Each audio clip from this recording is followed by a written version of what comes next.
Ancient Rome, one of history's most iconic civilizations, was a juxtaposition of brilliance and oddity. Beneath its grandeur, several practices may make our modern skin crawl. Let's plunge into this bygone era and unearth some of its most bizarre and, by today's standards, repulsive customs. Number 1. Gladiator blood as medicine. The iconic Colosseum, with its gladiatorial combats, is a symbol of Rome's might and the brutal nature of its entertainment. Beyond the bloody battles for life and death, the arena also had another significance for some Romans, a source of medicine. As strange as it may sound, gladiator blood was believed to have healing properties. Gladiators were more than mere combatants for many Romans. They were a representation of strength, vigor, and bravery. Falling and standing up time and again, they were seen as fighters, not only against their opponents, but also against death itself. Their very essence was considered to be infused with vitality and potency, and thus it was believed that their blood had curative powers. Several Roman texts mention the custom of spectators rushing to collect the blood of fallen gladiators. In some cases, they believed it could cure epilepsy and other ailments. To a modern observer, this may seem as a ghastly act of desperation, but understanding the Roman perspective helps. They lived in a world filled with superstitions, rituals, and beliefs, where the lines between life and death, human and divine, were often blurred. Roman medicine was largely influenced by the Greeks. The ancient Greeks believed in the four humors: blood, yellow bile, black bile, and phlegm. An imbalance in these humors was believed to be the cause of diseases. With such a background, it's not surprising that the Romans, who adopted many Greek practices, could believe in the healing power of a strong man's blood. There were dedicated sellers outside the Colosseum who peddled vials of gladiator blood as medicine. It was not just any blood, it had to be fresh, and the more violently a gladiator had died, the more potent it was believed to be. The gore-soaked sand, called harina, was also in demand. People took it home in the hope that it would transfer the strength and courage of the fallen gladiator. Number 2. Public toilets and sponges. Public facilities and communal living defined much of Roman urban life, with public baths, forums, and, of course, public toilets or latrini. These toilets, often overlooked in the glamorous retellings of Roman history, provide a unique and intimate insight into the day-to-day realities of Roman citizens and their ideas of cleanliness, sanitation, and sociability. The latrini were a far cry from our private and enclosed modern restrooms. Instead, they often consisted of long stone benches with multiple holes, allowing several individuals to use the facilities simultaneously. With no divisions or partitions between them, using these public toilets was a communal experience. Privacy, as modern societies understand it, was a luxury not deemed necessary for such activities. In fact, these communal spaces often became locations of social interaction, where news and gossip were exchanged as freely as in any Roman marketplace. Integral to this experience was the absence of our modern-day toilet paper. Instead, Romans employed a tool known as the tersorium, a sponge mounted on a stick. After each use, individuals would rinse the sponge in a channel of flowing water that ran in front of the seats, and then pass it on to the next person or leave it for future users. The reuse of the tersorium amongst strangers may be shocking by contemporary hygiene standards, yet it was the norm in ancient Rome. While the running water provided a semblance of cleanliness, there are records suggesting that the water was often brackish. To mitigate this, vinegar or salt water might have been used occasionally to clean the sponges. Yet the shared use of the tersorium and the limited measures for its sanitation raise questions about the transmission of diseases and infections. There's an undeniable contrast between the sophisticated Roman aqueducts, which exemplify their engineering prowess and understanding of sanitation, and the latrini with their communal sponges. However, it's crucial to comprehend that the Romans had different standards and benchmarks for hygiene. While they understood the importance of fresh water and its role in preventing diseases evident from their baths and plumbing, their practices around personal cleanliness varied considerably from today's expectations. Number 3. Garum, fermented fish sauce. Ancient Rome, with its opulent banquets and lavish feasts, had a culinary secret weapon that, despite its pungent aroma, was the cornerstone of many a Roman dish: garum. This fermented fish sauce, akin to the fish sauces used in many Southeast Asian cuisines today, was both a condiment and a cooking ingredient, cherished by emperors and commoners alike. At its core, garam was made from the fermentation of fish or fish innards, sometimes combined with salt. While the precise recipe and fish type varied based on regions and affordability, the production method remained strikingly consistent. Whole fish or the entrails were layered with salt in large ceramic containers called dolia. Left under the sun, the mixture would ferment, breaking down over weeks or even months. As it fermented, the concoction was occasionally stirred to ensure even decomposition. Once the fermentation process was complete, the liquid was extracted, filtered, and then stored in amphorae to be sold or used. The end product was a clear, amber-hued liquid that packed a punch of flavor. Due to its strong taste, it was often used sparingly, either drizzled over dishes or used as a base in cooking. Its salty and umami-rich profile made it an excellent complement to a variety of Roman dishes, from stews and sauces to roasted meats and vegetables. Beyond its culinary applications, garam also had socio-economic implications.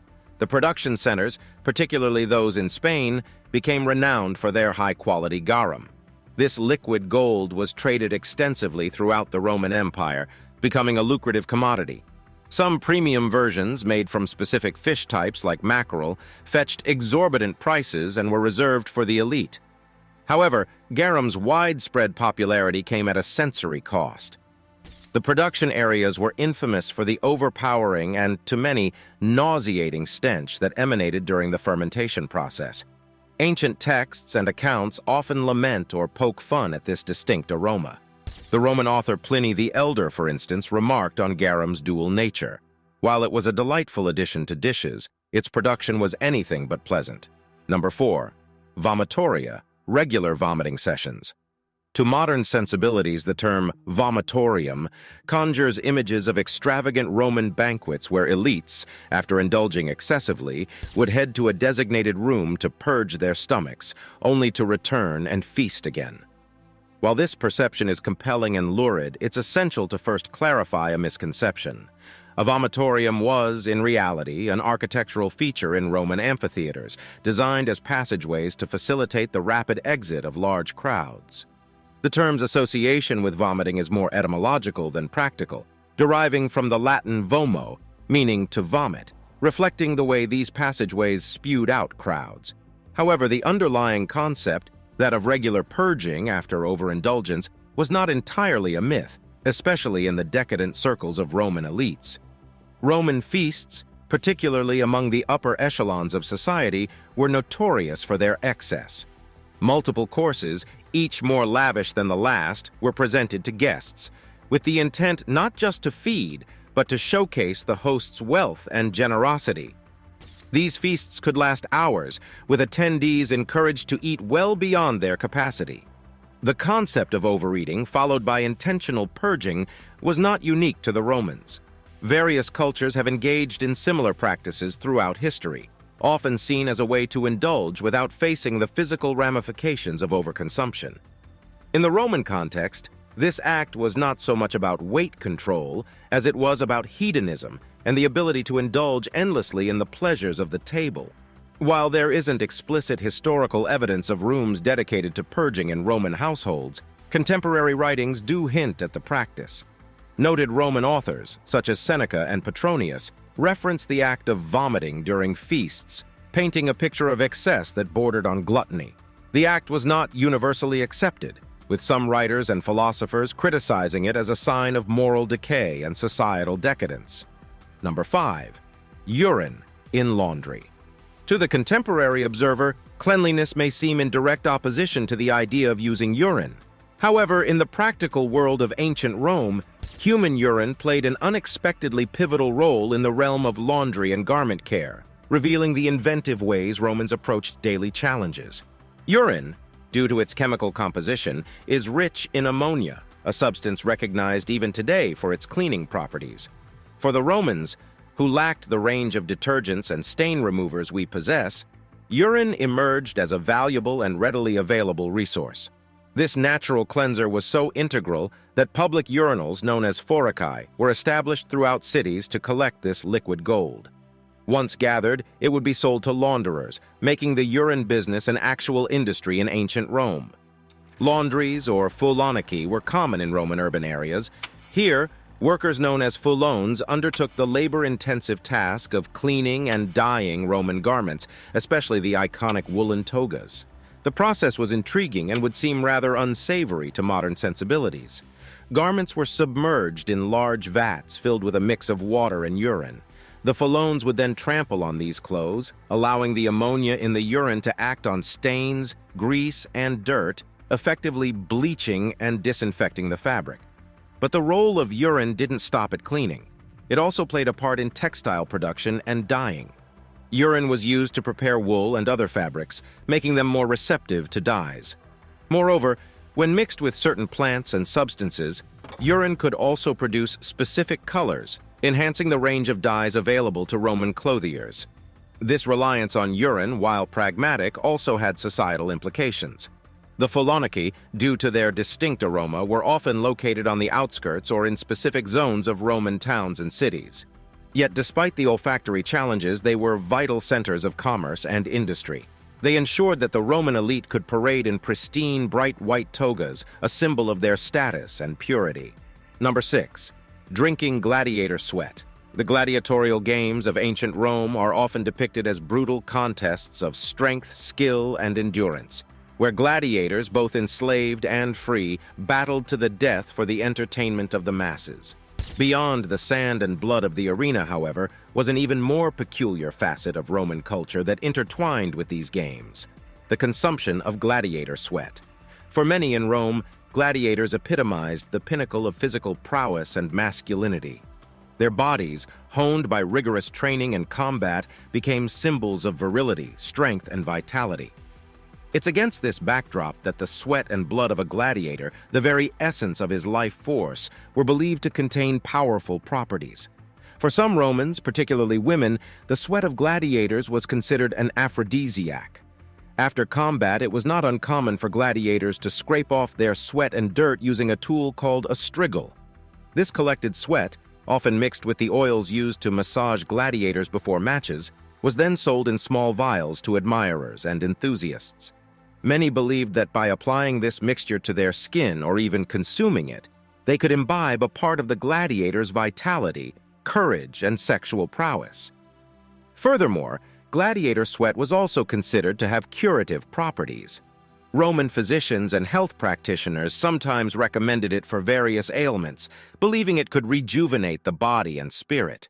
This was not entirely outlandish for the era, as bodily fluids in general were often associated with health and healing rituals in various ancient cultures. Number 7. Toothpaste made of honey and crushed bones. When one thinks of ancient Rome, advanced infrastructure, mighty legions, and philosophical discourses often come to mind. Yet, the daily life of a Roman, including their dental hygiene, reflects a curious blend of sophistication and simplicity. In an era without minty fresh toothpaste or electric toothbrushes, Romans developed their unique formula for maintaining oral health. Their toothpaste, quite different from our modern variants, was often a concoction of crushed bones, oyster shells, and honey. Bones and shells, when pulverized into a fine powder, acted as abrasive agents, helping in removing plaque and food debris. Honey, a natural antiseptic and sweetener, not only gave the paste a palatable taste, but also offered some antibacterial properties. Sometimes even charcoal and bark were added for their cleansing effects. While the idea of brushing one's teeth with crushed bones might seem unpalatable today, this formula highlights Roman ingenuity. Understanding the importance of oral hygiene, they made use of available materials to craft effective solutions. Historical accounts even mention special dental powders and elixirs peddled by Roman merchants, suggesting a society conscious of breath freshness and dental aesthetics. Number 8. Animal sacrifices for augury.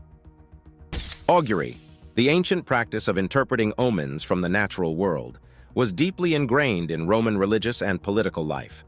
Birds' flights, thunder patterns, and most notably, the inspection of animal entrails were all considered valid means to divine the future or seek favor from the gods. Of these, the ritual of inspecting the entrails of sacrificed animals, known as haruspicy, was particularly significant. Often, before important events, battles, or decisions, a designated priest called a haruspex would conduct this ritual. Animals like sheep, chickens, or bulls would be sacrificed, and their livers, intestines, and other organs meticulously examined. The shape, color, texture, and any anomalies in the entrails were believed to convey messages from the gods. A healthy, unblemished liver might be seen as a positive omen, while lesions or deformities could be considered warnings or ill omens. Given the importance of this practice, haruspices underwent rigorous training to correctly interpret these signs, ensuring that the will of the gods was accurately conveyed and heeded. Despite its seemingly morbid nature, haruspicy was not about death but communication. It was a bridge between the mortal realm and the divine, a conduit through which humans sought guidance, reassurance, or validation. For Romans, the future was not a mystery but a puzzle, with its pieces scattered in the natural world, waiting for skilled interpreters to piece them together. This practice underscores the profound spiritual and superstitious nature of Roman society, where every decision, from mundane to monumental, was made in tandem with the perceived will of the gods. In the entrails of sacrificed animals, the Romans found a roadmap to their destiny, a compass guiding them through the tumultuous journey of empire building and daily life. Number 9. Lead poisoning from makeup and pipes. Lead, with its malleable nature and lustrous appearance, was a favorite material for various applications in ancient Rome. However, the pervasive use of lead in multiple spheres of Roman life had detrimental health consequences that they were largely unaware of. In cosmetics, particularly among the elite Roman women, white lead was used as a base for face creams and powders. This gave their skin a pale and ethereal appearance, a beauty standard of the time. The Romans were unaware that consistent skin exposure to lead could result in chronic poisoning, leading to a myriad of health problems ranging from infertility and cognitive issues to severe abdominal pain and death. Even more pervasive was the use of lead in Roman plumbing. The very term plumbing originates from the Latin word plumbum, meaning lead. The famed Roman aqueducts often terminated in lead pipes, which transported water to public fountains and private households. Over time, this would have led to lead leaching into the drinking water, posing another route of exposure for the populace. It's been speculated by historians that lead poisoning might have been one of the factors contributing to the decline of the Roman Empire. The chronic effects of lead exposure could have gradually impacted the cognitive abilities and health of the Roman citizens, potentially influencing major political and military decisions. Number 10. Nail cleaners from silver and exotic animals. Personal grooming held immense significance in the Roman world, and the tools they used reflected not just utility, but also status and wealth. Among the myriad of grooming instruments, nail cleaners stood out, especially those crafted from precious materials. Silver nail cleaners, intricately designed and often embedded with precious stones, were coveted items among the Roman elite. The lustrous appeal of silver combined with its antimicrobial properties made it an ideal choice. Such tools were more than just utilitarian, they were symbols of opulence and were often flaunted in public gatherings. Beyond silver, the obsession with exoticism and luxury led to the use of bones from rare animals in crafting nail cleaners. Ivory, obtained from distant lands, and animals like elephants, was another material of choice. These exotic animal-derived tools added an extra layer of prestige, indicating not just wealth, but also connections and access to distant, mysterious regions of the world. Having a nail cleaner made from rare and expensive materials was a statement. It said as much about a person's socioeconomic status as it did about their commitment to hygiene. In the public baths, where Romans often socialized, these tools were displayed and used, making them as much a part of the social fabric as they were of personal grooming.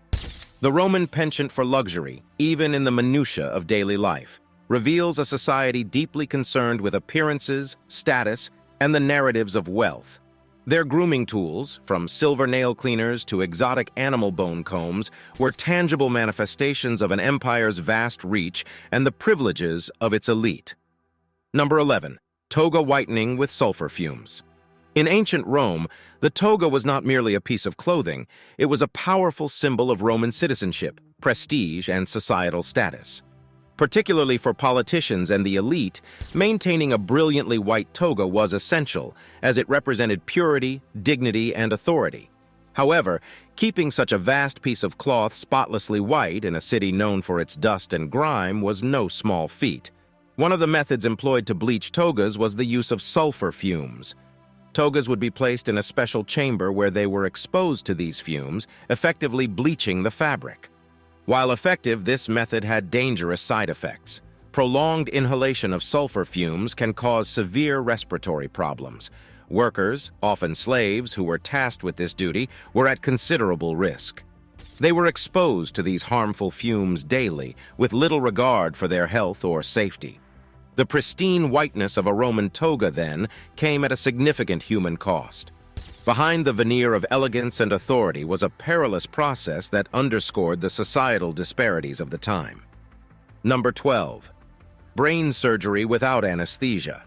In the annals of ancient medical practices, few procedures stand out as starkly as trepanation. This surgical intervention involved drilling or scraping a hole into the human skull. The procedure, believed to release evil spirits causing mental illness or alleviate pressure from head injuries, was carried out long before the concept of anesthesia. Trepanation was not unique to Rome. Evidence of the procedure can be found in various ancient cultures across the globe. However, in the Roman context, this surgery showcased the audacity of Roman physicians and the extremes to which they would go in their pursuit of healing. Using rudimentary tools like hand drills and scrapers, Roman surgeons would create an opening in the skull while the patient was fully conscious. The procedure required an incredibly steady hand, immense skill, and a patient with an extraordinary threshold for pain. Despite the extreme nature of the operation, there are historical records and archaeological finds of skulls that show signs of healing post-trepanation. This suggests that many individuals survived the procedure and went on to live for years afterward. Nevertheless, the very idea of undergoing brain surgery without any form of pain mitigation is horrifying by today's standards. It's a testament to both the desperation of patients seeking relief and the pioneering, albeit risky, spirit of Roman medical practitioners.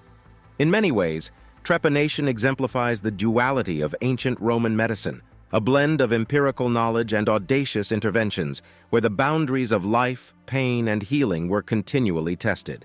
Number 13. Public executions as entertainment. The grand arenas of ancient Rome, where roaring crowds gathered to witness gladiatorial combats, chariot races, and theatrical plays, were also the stages for a far more macabre form of entertainment: public executions. Romans, both elite and commoners, would flock to these spectacles, where criminals, prisoners of war, and sometimes political enemies were put to death for all to see.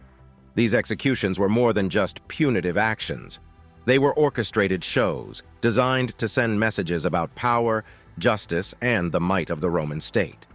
Techniques varied from crucifixion, which was a prolonged, agonizing death, to being mauled by wild beasts or other gruesome methods. The cruelty was not just about punishing the individual, but also served as a stark warning to the populace about the consequences of defying the Roman state. The crowd's reactions to these events reveal much about the Roman psyche. While it might be easy to judge them as barbaric from a modern standpoint, these spectacles catered to a society's need for catharsis, order, and a manifestation of their communal values. Public executions became so entrenched in Roman culture that skipping them could result in public uproar or be seen as a deviation from tradition. Number 14. Exposure of unwanted infants. In the winding alleys of ancient Rome, a heartbreaking practice often occurred under the shroud of night: the exposure of unwanted infants. Parents or guardians would leave these infants, often newborns, in public places, abandoning them to the whims of fate. The reasons for such actions varied. Economic hardship, the stigma of illegitimacy, physical deformities, or simply the preference for a male child could lead to this dire decision. It was hoped that someone might find and raise the child, but more often than not, the infant succumbed to the elements or fell prey to wild animals. It's crucial to note that while this practice seems inhumane to us, In the Roman context, it was somewhat normalized. Romans had a different conception of life, death, and familial duties, and the exposure of infants was legally permissible and morally justifiable to many. However, not all stories ended in tragedy. Some exposed children were rescued, only to be raised as slaves or servants by those who found them. Others found refuge in temples or were adopted by childless couples. Exposure serves as a poignant reminder of the vast gulf between ancient and modern sensibilities. It forces us to grapple with the fluid nature of morality across time and cultures, and how societal norms and pressures can shape practices that, to future generations, seem unthinkable. Number 15. Dining on exotic animals. For the wealthy and influential of ancient Rome, dining was not merely a sustenance activity but a lavish spectacle, a testament to their affluence and reach. Opulent feasts featuring exotic dishes became the norm, and the rarer the main ingredient, the more esteemed the banquet. But what truly stood out were the exotic animals that often graced these grand Roman tables. From peacocks sourced from far-off India, flaunting their iridescent tails, to ostriches from the arid lands of Africa, the Roman elite's plate bore testimony to the empire's vast expanse. These dishes were not just about flavor, but about showcasing the host's wealth, power, and ability to procure the rarest delicacies from the furthest corners of the known world. In their quest for culinary novelty, Romans also ventured into the world of more unusual fauna. There are accounts of dormice, fattened in special jars, being served as a delicacy. Flamingos, esteemed for their exotic appearance, were cooked and served in grand feasts, their pink feathers sometimes used as decorative elements. The vast arenas, where beasts from all over the empire were brought to face gladiators, also served as sourcing grounds for unique meals. After a fierce battle, the carcasses of lions, leopards, or bears might find their way to a Roman kitchen, only to be served up in an elaborate dish later. However, this penchant for exotic dining came at a cost. Several species faced the threat of local extinction due to overhunting for Roman tables. While the empire was vast and resources seemed inexhaustible, the ecological footprint of such extravagant consumption began to show. This culinary facet of Roman culture offers a window into a society characterized by excess, power, and a relentless quest for novelty. While their feasts showcased the grandeur of the empire, they also silently echoed the vulnerabilities and unsustainability of unchecked consumption. The Roman dining table was, in many ways, a microcosm of the empire itself, grand, diverse, and always on the edge of excess.